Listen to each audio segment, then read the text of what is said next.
នៅវត្តបធម៌មួយដែលកម្រមាននឹងអ្នកដែលបង្ហាញណាបងហើយសម្រាប់ឆូតប្របី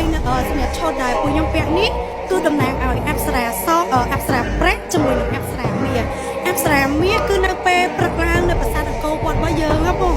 នៅពេលដែលថ្ងៃរះគឺកំពូលប្រាសាទរបស់យើងរំលេចទៅដោយពណ៌មាសប៉ុន្តែនៅពេលដែលថ្ងៃត្រង់គឺចុងប្រាសាទអង្គរវត្តរបស់យើងរំលេចទៅចេញជាពណ៌ប្រាក់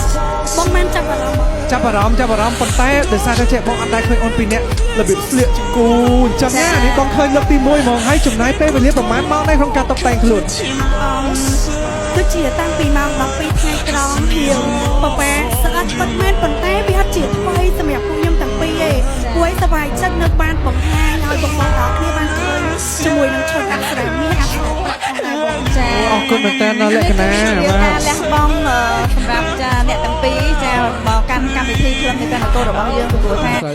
សម្រាប់ការរៀបចំទ្រង់គ្រឿងនៅឈុតបុរាណខ្មែរពេលខ្លះគឺអត់ងាយស្រួលទេពេលខ្លះក៏ធ្ងន់ពេលខ្លះក៏ពិបាកអីចឹងទៅប៉ុន្តែសម្រាប់វត្តមានរបស់អ្នកទាំងពីរនៅតែខិតខំយកអ្វីដែលជារបស់ខ្មែរដើម្បីយកមកបង្ហាញនៅក្នុងកម្មវិធីដ៏អស្ចារ្យមហាព្រឹត្តិការណ៍នៅក្នុងតាមហោស្របកោះពេជ្ររបស់យើងបាទអញ្ចឹងអរគុណដល់អូនទាំងពីរក្នុងថ្ងៃនេះសម្រាប់